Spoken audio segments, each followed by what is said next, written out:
Hi everyone, I'm just going to show you a video on how to carry out and fill out the assessment and SEF. So I'm going to firstly do a curriculum and then I'll move on to extracurricular because they're two different observation sheets. So the first one we've got is a curriculum, so hopefully you should have scheduled your assessment already. So I'll use Nathan's as an example. So Nathan's got a curriculum assessment at Manor on the 18th of October. So to carry out that assessment, you can either do that on an iPad or on a tablet or on a laptop when you're observing the lesson. Or if you don't feel comfortable doing that, you can print off the assessment sheet and fill it out by hand. So click on the little pencil and it will take you to the observation checklist. So basically it's broken down into different areas. So first of all, we've got pupils' behaviour and safety, quality of teaching, pupils' achievement, use of assessment to support learning, and then finally environment and resources. So first of all, you just need to select what year group they're teaching, so you can ask the AP that. So basically all you need to do is tick these boxes when you feel confident that they've completed each section. So if at the start of the lesson the children are responding, and throughout the lesson the children are responding well to Nathan, and they're being respectful and the behaviour is quite good, you'll tick that one. If you feel like that the children, for this one, the boundaries and perimeters, the children aren't quite following the instruction of staying in a certain area, or they're drifting off into different areas of the playground, for example, and it might become a bit of a concern. If you don't feel like the children have hit that or the coach has hit that, then do not tick it, just leave it blank.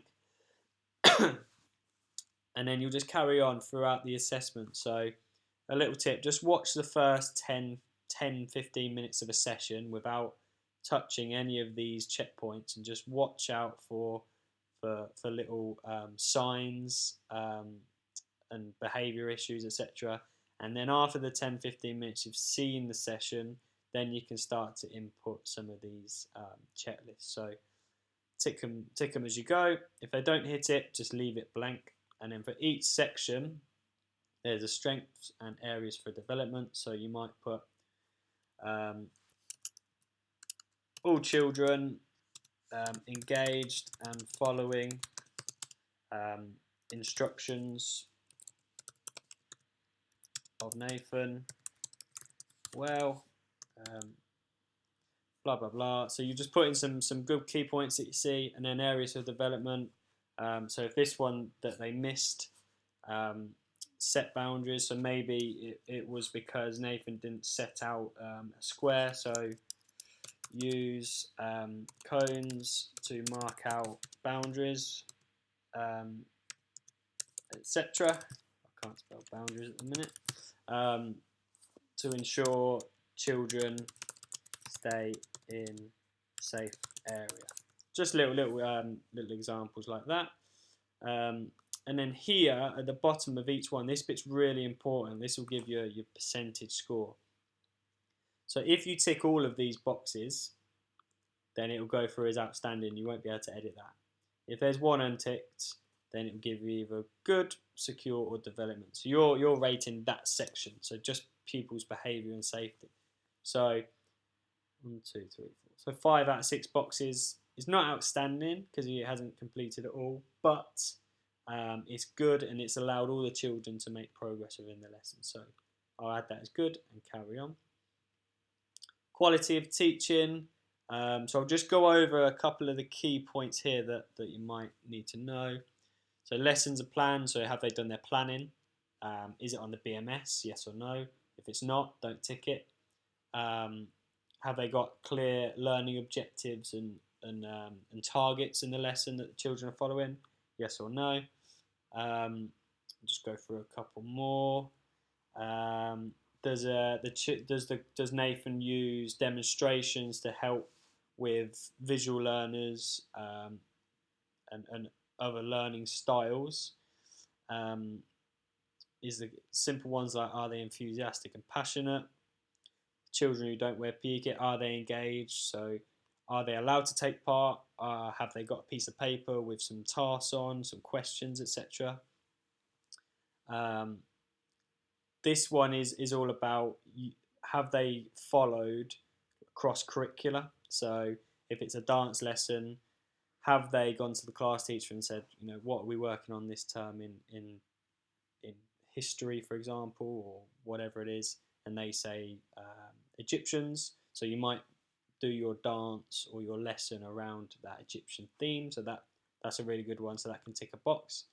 And then again, put your areas for improvement and your strengths for that area. Again, you'll need to do this box.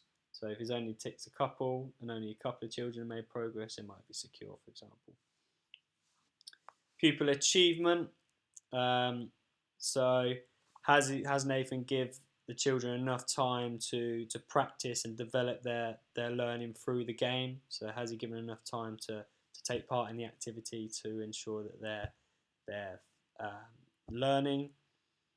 Are the children clear on what they're doing and why they're doing it? So why are they doing a chess pass? Because of X, Y, and Z, because we use it in a game of basketball. It helps us get up the field, helps us attack, helps us defend, etc. Can the children lead out on their own without Nathan always chipping in and helping them? Are they quite independent? Do the children perform at high standards? So are they really engaged, that they really want to win, or are they, just there because they have to, really? Has Nathan inspired them to make them perform at high standard? Again, include your strengths and areas for improvements. Assessments and support of learning. So does Nathan understand the different ability levels in the class? So has he accommodated for the low achievers, the middle achievers, and the high achievers with different tasks? Yes or no? If he's done it a little bit, you might tick it. That's up to you. You might not if you feel like he hasn't done it enough. Does Nathan assess the pupils throughout the lesson? So if he gives them a task of chess passing or bounce pass, is that too easy? If it's too easy, does he then move those children onto a harder task, or does he move them down to an easier task, etc.? So is he differentiating in his lesson? And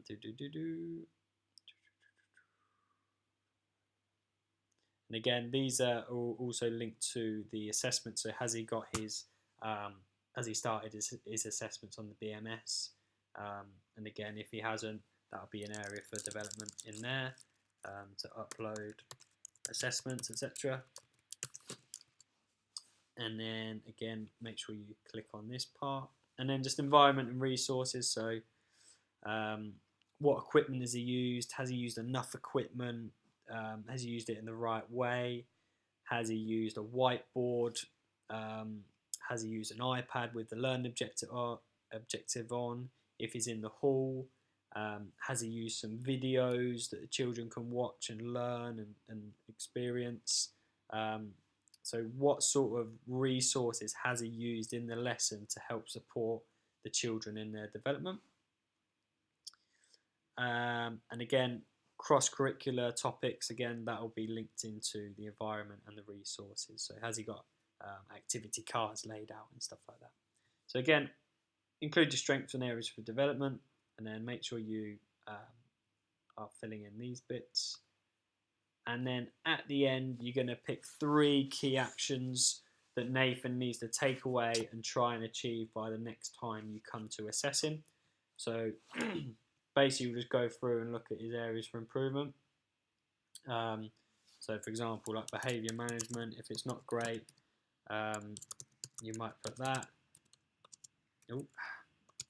Look into some strategies to improve, etc. And then you're going to put a deadline for when that is. So if his lesson was today, realistically, how is he going to implement that, and when's he going to achieve that by? So next week he's got to try and improve that. Then it's half term, so I'm going to give him first week back of half term. I want to see that improved. Second action, It might be his assessment, so upload assessments or planning. If he hasn't done that, because that's an action, and when do you want him to do that by? I want him to do it by next week because that's important. And then you must create a third one, so it might be differentiation. Ooh. In the lesson, so targeting different groups, etc. And then you're going to put again a date on for that as well. And then once you're happy and you've gone through and you've ticked most boxes that you think that he's done, if he hasn't, just leave them blank. Double check it, keep running through it, and if he hits record assessment, it will give you an assessment score straight away. And then you run through those 3 key actions here with them at the end of the session, give them some good feedback, tell them what they did really well, tell them what you liked about the session, and also some areas for improvement for next time. I hope that helps a little bit. Again, if you've got any questions, just let me know. If any of these key points that I've missed don't quite make sense to you, just give me a call, give me a WhatsApp, and I'll be happy to help.